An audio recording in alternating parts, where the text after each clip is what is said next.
L'année 2025 ne marque pas seulement le milieu de la décennie. Elle marque un point de rupture démographique aux États-Unis. Ce que nous observons n'est plus une simple tendance saisonnière, c'est un véritable exode. C'est un séisme lent, mais irrésistible, qui voit des millions d'Américains faire leur carton, abandonner leur état d'origine, pour converger massivement vers 3 destinations précises. La Floride, le Texas et la Caroline du Nord. Ces 3 États ne sont plus seulement des pôles régionaux dynamiques. Ils sont devenus les nouveaux centres de gravité de l'Amérique, ils aspirent les populations, les capitaux et les talents à une vitesse jamais vue depuis l'après-guerre. Pendant ce temps, l'autre visage de l'Amérique, celui des bastions historiques de puissance comme la Californie, l'État de New York ou l'Illinois, se vide. Ils subissent une hémorragie de leurs habitants, lassés par le coût de la vie, la pression fiscale ou une qualité de vie qu'ils jugent dégradée. Une nouvelle carte migratoire se dessine sous nos yeux en temps réel. Et cette carte va bien au-delà de simples statistiques de déménagement. Elle est en train de redessiner la géographie économique, de bouleverser les équilibres politiques fédéraux et de transformer la structure sociale profonde des États-Unis pour les décennies à venir. Ce mouvement de population interne vers la Sunbelt, la ceinture du soleil, n'est pas né hier. Mais depuis la pandémie de 2020, il a subi un coup d'accélérateur brutal.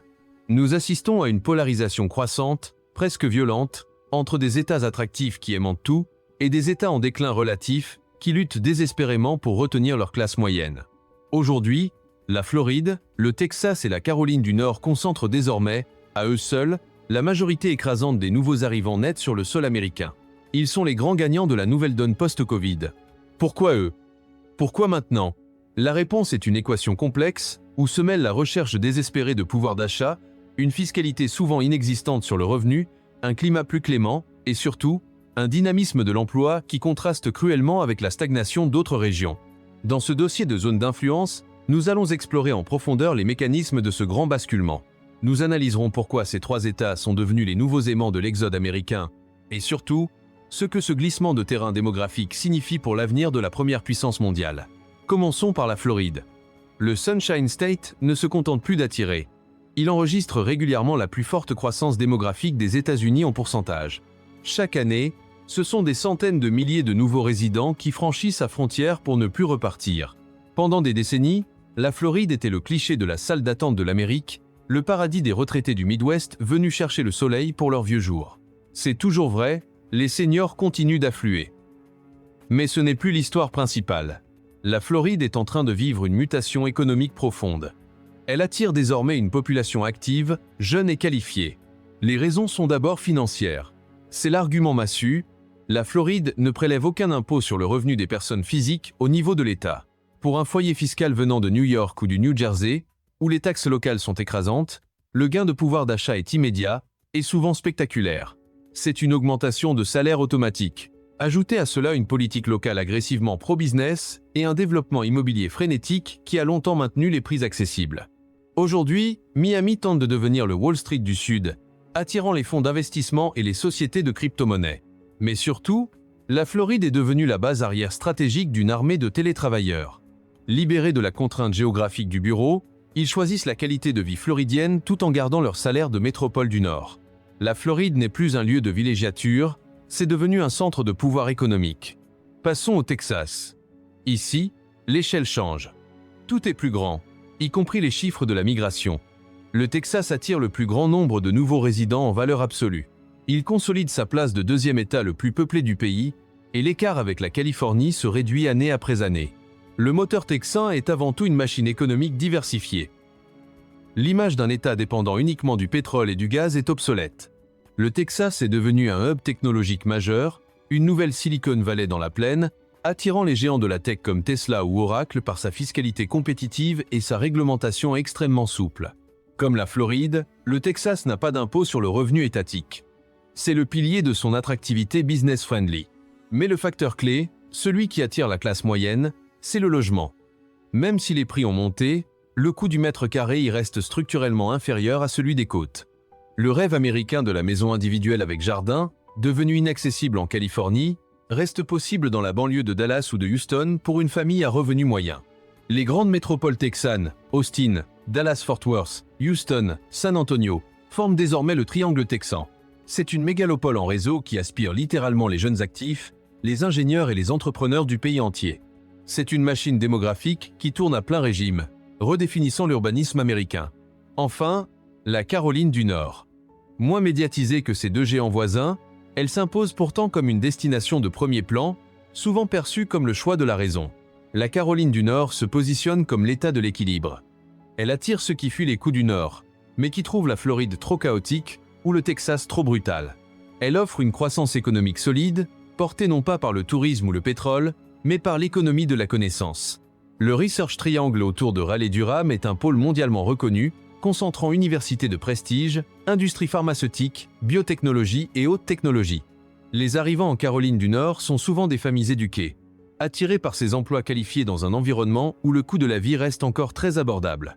L'État vend un mode de vie, la proximité de villes dynamiques mais à taille humaine, l'accès facile à la nature, des Appalaches à la côte atlantique et un climat plus tempéré. C'est l'élément du compromis réussi pour une classe moyenne supérieure en quête de stabilité. Au-delà des spécificités de chaque État, qu'est-ce qui relie ces trois destinations? Il faut regarder la réalité en face. C'est d'abord une fuite fiscale et une stratégie de survie économique face à l'inflation. Dans un contexte économique incertain, la différence de pression fiscale entre un État comme la Californie et le Texas n'est plus un détail, c'est un facteur déterminant du niveau de vie. Le deuxième moteur est le logement, la crise existentielle de l'Amérique moderne. Les politiques d'urbanisme restrictives des États bleus, démocrates, ont fait exploser les prix, chassant leur propre classe moyenne. Le Texas et la Floride, avec leur approche plus permissive de la construction, ont longtemps offert cet échappatoire. Enfin, le télétravail a été le grand catalyseur historique. Il a brisé les chaînes qui retenaient les employés dans des villes chères, il a permis aux Américains de voter avec leurs pieds, d'aller s'installer là où les politiques locales leur conviennent mieux, sans sacrifier leur carrière. Ce phénomène a transformé une tendance de fond en un raz de marée migratoire. Ce déplacement massif de population a des conséquences bien plus lourdes que de simples ajustements immobiliers. Il s'agit d'un transfert de pouvoir politique. Aux États-Unis, la démographie dicte la représentation. Le nombre de sièges à la Chambre des représentants, et donc le nombre de grands électeurs pour l'élection présidentielle, est déterminé par la population de chaque État lors du recensement décennal. La tendance est claire et brutale. Les États du Nord-Est et de la côte Ouest perdent des sièges au Congrès, tandis que le Texas, la Floride et la Caroline du Nord en gagnent. Leur influence dans les élections présidentielles devient déterminante. Le centre de gravité politique des États-Unis se déplace inexorablement vers le sud et l'ouest, favorisant historiquement des politiques plus conservatrices sur le plan fiscal et économique. Cependant, cet afflux massif n'est pas sans douleur. Il génère une surchauffe qui pourrait, à terme, menacer l'attractivité même de ces États. C'est le paradoxe de la croissance. Le succès attire les problèmes. Le premier défi est le logement. C'est l'ironie cruelle de cet exode, l'arrivée massive de nouveaux résidents aux salaires élevés fait exploser les prix de l'immobilier qu'ils venaient chercher. La promesse d'un logement abordable s'érode rapidement à Miami, Austin ou Charlotte.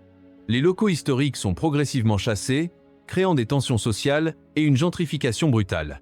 Les infrastructures sont au bord de la rupture. Les autoroutes texanes sont saturées, les écoles de Floride débordent.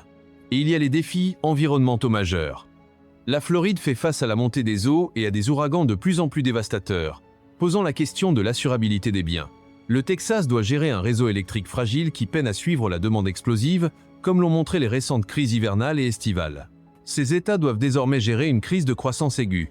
Comment accueillir des millions de personnes tout en préservant la qualité de vie et les bas impôts qui les a attirés en premier lieu?